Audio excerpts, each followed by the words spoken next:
Hey, what's up, everybody? Welcome to another edition of Established Run's NBA Injury Report Analysis Show. I'm Drew Dinkmeyer, joined by Mike Gallagher to walk you through this six-game slate. 6 games, a bunch of teams on back-to-backs, tanking season. There's a lot to sort through here, Mike. So, I don't even know where to start. How are you on this fine Wednesday? Doing good. Yeah, got pretty easy matchups. It's kind of pointless to talk about matchups because all that matters is like motivation and how many minutes guys are going to play. Got a lot of teams that are tanking. We've seen some new ways to tank. Yeah. No limit tanking by Sam Presti, like Master P. It's been crazy, man. So we have that to wait on. We have Utah waiting on them, waiting on Phoenix. They clinched their franchise record wins. That meant a lot to them. Yeah. Possibly rest coming there. So still some really unclear situations at this juncture. Well, let's start with motivation. Let's kind of key in there. Teams that still have a lot to play for in terms of seeding and in terms of play-in ramifications. Certainly the Nets and the Hawks, right? They're tied in the 8-9 spot, and that's a huge difference between 8 and 9. 9, you have to win 2 games in a row to get into the playoffs. 8, you just have to win 1 out of 2 games to get into the playoffs. So a ton of motivation for those two teams on the second night of back-to-back. Waiting on a Hawks injury report, I believe. They filed. They did file? Okay. Was there anything? The usual Bogdan lose out Gallo, Yeah. Yep. Okay. Gallo, and then we did get an injury report on Brooklyn where it looks like Seth Curry is going to be back, but still no Goran Dragic. And James Johnson is questionable, but no big deals. Not Kyrie, Drummond, KD, those types of guys. So those two teams we know are very, very motivated in the Eastern Conference. In the Western Conference, we know that Dallas is still pretty motivated here because, look, they can get up to as high as 3. And I think the difference between 3 and the 3-6 and the 4-5 is fairly meaningful for teams that want to avoid Phoenix as long as they can, right? Phoenix has been the juggernaut of this NBA season, perhaps not covered nationally by the media as such, but they have been. And if Dallas can get to the 3 spot, they're looking like they're going to get home court advantage either way, but they would have the route where they would play Memphis potentially in the second round as opposed to Phoenix. And I think that is important. So I think it's motivation. I don't think it's super, super clear because, they could say they'd rather play Utah than Denver or something like that and negotiate that matchup. But I think they'd rather be on the side without Phoenix is my guess. Is that your inclination as well? I think so. Kids kind of talked about wanting to climb up the standings as much as they can. They have been resting guys in back-to-backs. We've seen them rest Spencer Dinwiddie, Luka, other guys, but no back-to-back here. So should be pretty good to go in a game that, Detroit's been playing well. They keep winning. They have, even when they're not trying to play well. Yeah. Oh, yeah. They have.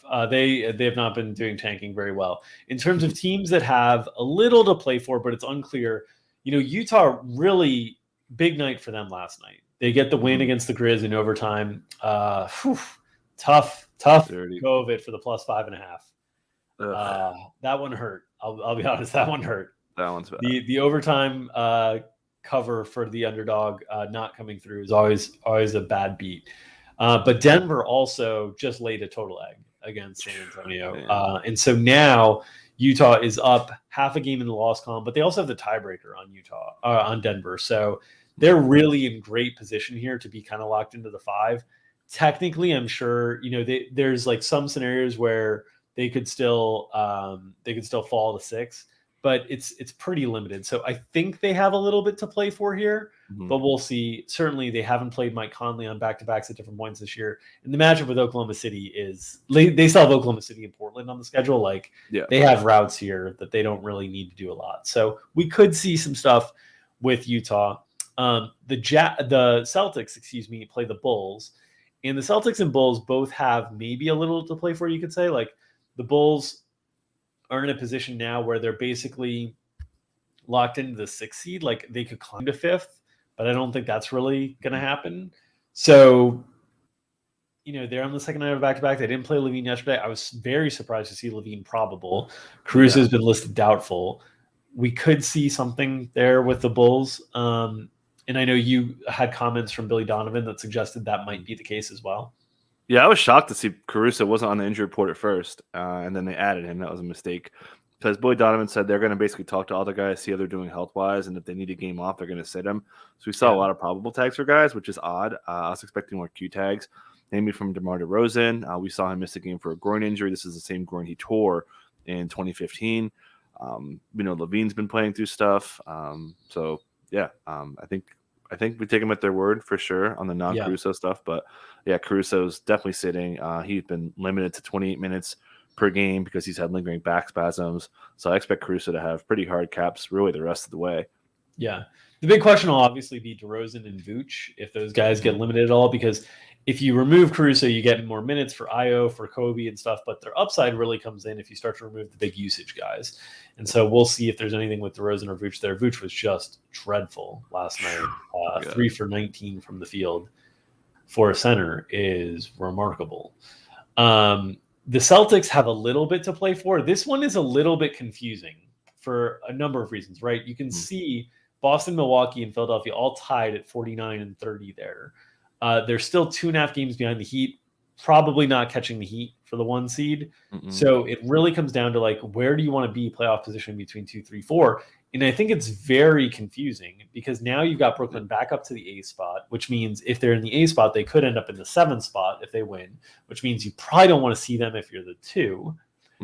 But if you fall back and you're Boston to the 4, there's these rumors, none of the Boston players will address it, that there's some players on Boston that are unvaccinated and would not be able to play road games against Toronto if you matched up. So I think Boston's going to keep like playing to win to like draw this out until maybe the final day and then make a decision based on that. But there's a little bit of question of what they want to try to do in terms of seeding. And it's tough when they're tied with 2 teams. So I think they're going to play this game relatively normal. They have no big question marks on the injury report for them. And they play Milwaukee tomorrow, which is another layer to this. Matt Moore of Action Network was tweeting about this, saying that he thinks it makes sense to, given the tiebreakers, because they could still kind of win if the Bucks drop a game, because the Bucks are probably going to sit everyone on Sunday. So he thinks just win this game against the Bulls, sit guys out tomorrow on the national TV stage, which Udoka has kind of said, and like you kind of alluded to it. And on top of what you said, the Nets play the Cavs on Friday, so that's another way. It's starting to look really, really good for the Nets to make some noise and be in that 7 seed. So definitely, being in the 2 seed is not a place you really want to be right now. So it's interesting to see how teams will approach that. So it'll be very, very interesting. Then teams that are on this slate that have absolutely nothing to play for are the Clippers and the Suns. The Suns, as you alluded to, set their franchise record in wins, which was kind of their target. They don't have any other pretty round numbers to be able to chase, right? The highest they can get is 66 wins. I don't think anybody's super excited about that. So we'll see them on the second night of back-to-back. We are waiting on an injury report from them. The Clippers. I'll add, just to put a bow on that really quick, Monty Williams did say he doesn't want to go crazy rest, so I would expect them to rest 1 game, whether it's this one. I think this one makes the most sense. This one makes sense. Yeah, LA Nightlife, back-to-back. They don't play back. They play Friday and Sunday in the other 2 games. So it just makes all the sense in the world to sit guys out today. So we'll get the injury report probably after the show. The other thing to remember for these teams, I like Friday and Sunday, they probably won't rest as much, but they might like manage the minutes because these teams have like 4 days off until they play again. So the coaches probably don't want the players to have not played in any sort of competitive environment for a week before getting into the first game of the playoffs, which is what they're trying to manage. So tonight makes sense. We'll keep an eye on that one. The and Clippers, Monty said you didn't want to quote decondition guys. So like you said, I think it just makes all the sense in the world to sit him out today and play him normal minutes on Friday against Utah, and then sit him out on play Mckelberg play like a half or something like that. Mckelberg just making this Iron Man streak going. We'll see. On the Clippers side of things, they have maybe a little to play for in terms of like garnering rhythm with Paul George, but they can't move seeding. They're completely locked into the 8th seed. They're going to be playing Minnesota. Most likely, there's still ways Denver can screw this up, but most likely Minnesota in the play-in game. They're most likely just trying to get guys healthy. So I would expect them to be on a situation where it's like more, managed-ish minutes, but everybody playing enough to get rhythm with Paul George is kind of what I expect from the Clippers. Yep, they're trying to ramp up Paul George, get him acclimated with Hartenstein. We've seen the the minutes cap on Batum, Morris, and Reggie Jackson be completely wrong. Yeah. No surprise. But I expect Paul George to be, low to mid 30s today. And then teams that have incentives to lose. Now, these teams don't always play as if they have incentives to lose. But on this slate, the Pistons, right, they have dropped all the way to third here. And look, there's Indiana's right there. Oklahoma City's right there.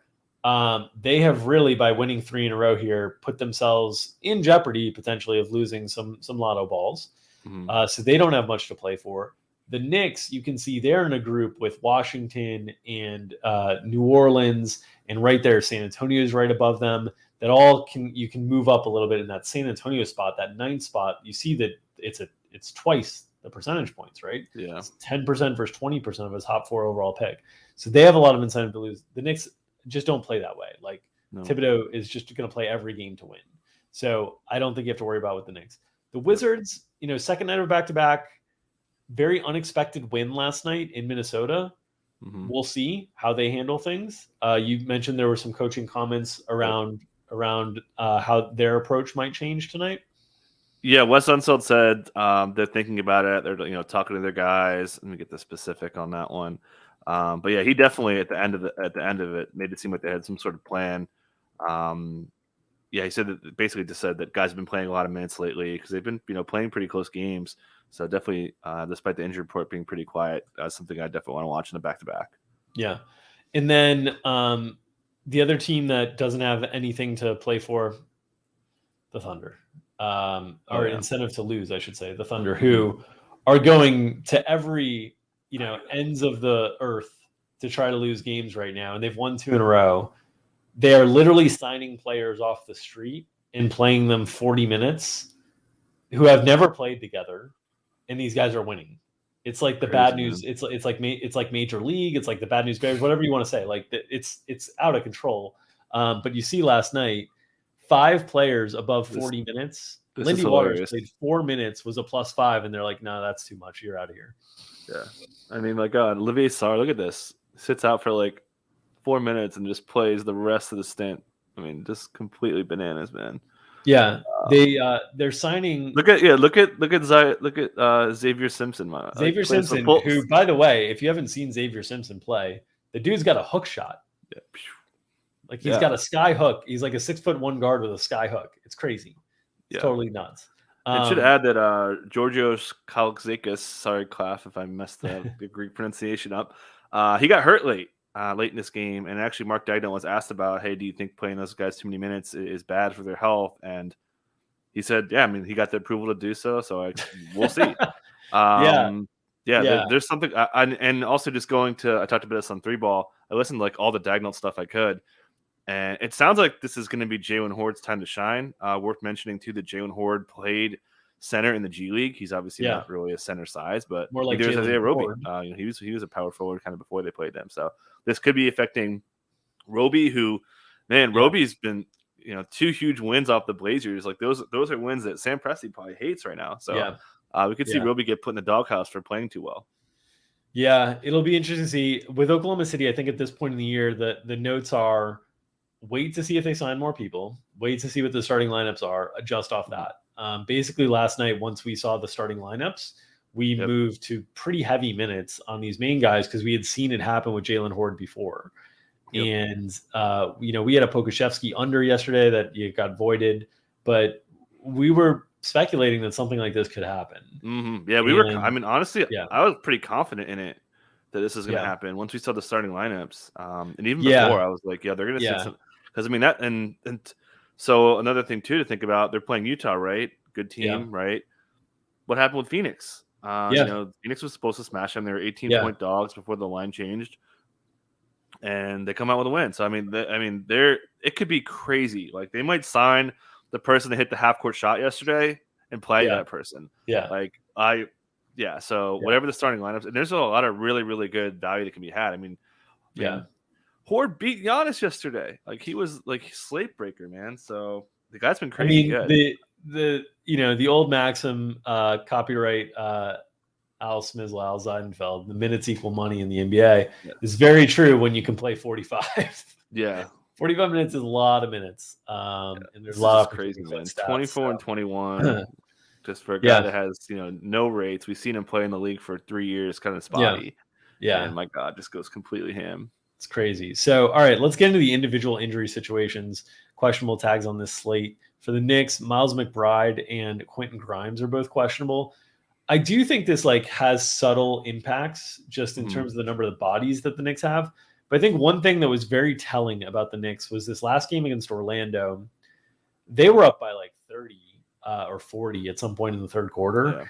Yeah. And the young guys came back in. Toppin, Barrett. And I think what's happened, Quickly was going for the triple-double. I think what's happening here with Tibbs and the Knicks is if it's a blowout situation, the young guys are going to play. But if the game's kind of competitive, he's just going to do whatever he thinks is best for the team to win. It could be the young guys, right? But so we saw I was sitting there. We had an Obi Toppin swap going. I was like, oh, this game's getting out of hand. Maybe we will get Obi Toppin sub to not play it again. But he's not going to play Taj Gibson for garbage time. He loves Taj too much. So I think, McBride and Grimes, their availability does kind of impact things in terms of guys that he, might be willing to close out. You saw out McBride and Grimes did get kind of the final stints, but if those guys aren't available, the Knicks get really thin in terms of number of players that they have. So. They will definitely play Ryan Diacono. We saw a couple games ago when they were missing guys. Tibbs loved him, man. He played in a pretty long stint. So yeah, I mean that goes back to the Chicago days. Oh, for sure, man. Mr. Man, back when I worked at Roto World, the Bulls used to list Diacono as probable literally every game. Yep. We had to write a blurb for it every game, and it was so annoying. But so I think that there's paths to still, not outrageous minutes for Obi. We want that. Yeah. We want that under. Yeah, we will see on the Knicks, but I do think that having the extra depth there is something that certainly has an impact on the main players' minutes. Burks, Fournier. We saw Fournier's minutes just totally crash. Fournier is entirely tied to Quickly now. So when Quickly gets running, Fournier just does not play in the second half. Yep. And Quickly he's playing Burks a lot, man. Burks keeps getting the minutes, man. Yeah. Burks has some incriminating photos or something. All right. James Johnson, questionable for Brooklyn. He was really the only big name on the injury report for Brooklyn that was a concern in terms of questionable tag. They have plenty of bodies to be able to play if he's unable to go. So I don't think it's that big of a deal, especially against the Knicks. He's not really necessary. He's best against, if the Knicks had Julius Randle, he would be a little bit more necessary. But, against Obi Toppin, you don't need a primary isolation defender. So we'll see if James Johnson plays, but I don't think it really matters too much. Yeah, Dash didn't really sound too hopeful. He kind of just brushed off it. But yeah, Seth coming back changes things a lot. Now you don't need to play Kessler Edwards as a wing. You can play him as a 4 to give the non-Durant minutes. Yeah. So we'll see. Either way, those LaMarcus minutes probably go away, not entirely, but quite a bit. But obviously, if James comes back, that would probably go away quite a bit. Yeah. But Bruce is still going to play pretty good minutes. Patty Mills' minutes are going to come way down. He's been so bad. But yeah, having Seth is worth 20 points on the spread that we've apparently we found that out the hard way a couple times. Yeah, some stale so lines. I'm probably not betting this game. I was looking. The Nets in back-to-backs, their offense is ranked 23rd. Yeah. Compared to 7. Well, when your offense is 2 guys who you play 45 minutes every night, the second night might be hard. It might be tough. And they're ranked 7th overall. That's with those back-to-backs in there. So probably without it, it's probably 4th. Yeah. Bogdan and Gallo questionable again. What are your thoughts here on whether we see them tonight? Yeah, pretty standard, right? Gallo probably coming back, right? For another back-to-back. Bogdan's been playing through this thing. Really important game, though. So I think Bogdan's probably going to try to give it a go. But yeah, there'll be game times for sure. Yeah. Lou Williams is out, so a little more upside for DeLon, but not much. Yeah. And also worth mentioning too. So DeLon's minutes got cut. We've seen DeLon kind of play more, right? When they've been, last game was kind of different. They were playing more earlier, so it was matchup based because their second unit's so big in Toronto that cut down some of the small guys. That's the thing, and I was saying that last night about how I thought the matchup would be good for Van Vliet because they can't really hide Trey anyway. There's nobody Toronto will just punish you with post ups with OG. In Siakam or Scotty Barnes or whoever you want to try to hide him on. Fred just shot the ball terribly. I mean, my God, yeah. If you told me before the game that I was getting 21 shots from Fred VanVleet at 7,200 or whatever, and I was getting 9 dimes, I'd be like, oh, this is gonna be a fun night. They were great looks too, man. Yeah. He just kept missing them. He Yeah. hit a kind of a dagger 3 at the end, but it was tilting. Other notes, new doubtfuls. Alex Caruso is doubtful there. We do think the Bulls are a spot to be leery of, so just be careful. I don't think there's any way Caruso's playing through that doubtful tag, so we can assume him out. No. But just be aware that you might find more information there as well. Yep.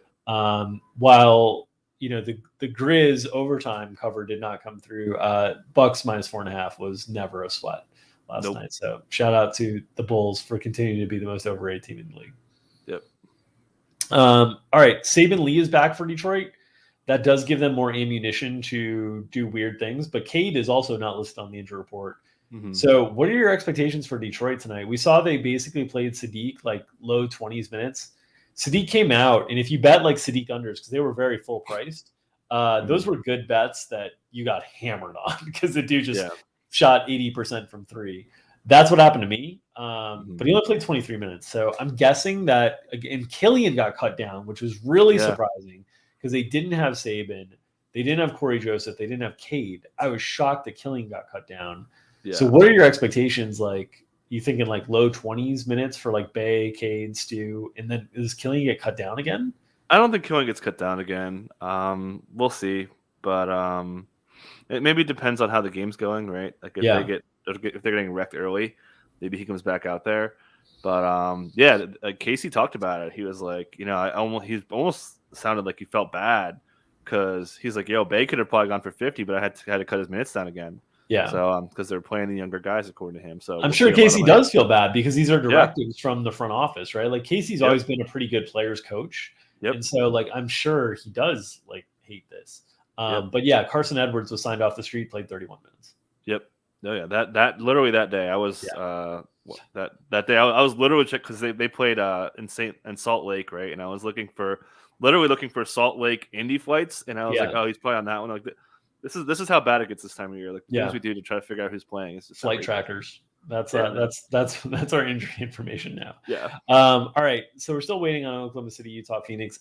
I expect there to be some things that change for Utah. I would be very surprised if Mike Conley played tonight. Yep. Just he usually is rested back-to-backs during the course of the year. They don't have that much to play for. Could see if it impacts other guys too, how far they go with this. But I kind of think, honestly, like the juju's been so bad in Utah of late that like they got a good win last night. I think they're going to want to get another good win on top of it. So I think the main guys are going to play with the exception of Conley, but something to be aware of. And then Phoenix, I think, just to add, I mean, we've seen Mitchell roll his ankle twice. We've seen Gobert miss time for this calf. We see Boyan just return from a calf strain. Conley's obviously been rested a bunch. There's a lot of ways that things, and we've seen Whiteside have an injury with his what was it, a knee or no hip? Yep. No, it was knee. So like, there's a lot. These guys have been banged up, man. So they have been. I think there's multiple players sitting. That's true. And maybe playing banged up against OKC on the second night, you don't even want to risk the bad juju after the good win. So we'll see. A lot of leveling that I'm doing to myself as trying to predict and get inside the head of these teams. And then Phoenix, I would expect to see some rest. So we'll see. Yeah, those injury reports will come out. The Phoenix one will come out at 4:30 Eastern time is the one that I think we'll get the updates on. There's a 1 and 7 minutes here and then 3:30, but generally it's local time that these teams have to file by. So I'd expect that we get the Phoenix at 4:30, Utah and Oklahoma City possibly in this 2:30, 3:30 window, but we'll see. So, any other injury information or flight tracking you want to cover today? Let's see. I don't think so. I think we kind of covered everything, but OKC, man.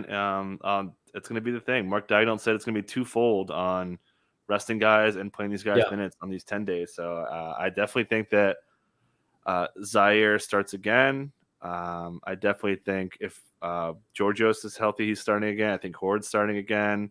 It's gonna be fun. I love this. I love seeing some screenshots from the subs, getting some dubs with multiple OKC players. So this is my time to shine right now with all my OKC branding. It is. I'll be back in a week. All right. So that'll do it for this edition of Stubbs Runs NBA Injury Report Analysis Show. We will be back on at 5:00 Eastern time behind the paywall with Establish the Show. Make sure to join us over there for more DFS advice, content, and strategy. If you are uninterested in subscribing to us behind the paywall there, make sure to subscribe to this YouTube channel so you can get notifications as long as we're continuing to provide this free content for you. Please support us. And consider hitting, pressing, or smashing that like button so we can continue to circulate this video and provide this great free content to you guys. We'll be back at 2 o'clock tomorrow to go through another large slate, an unusually large slate for a Thursday, as we wind down the NBA's regular season. Enjoy the games tonight. We'll see you guys tomorrow.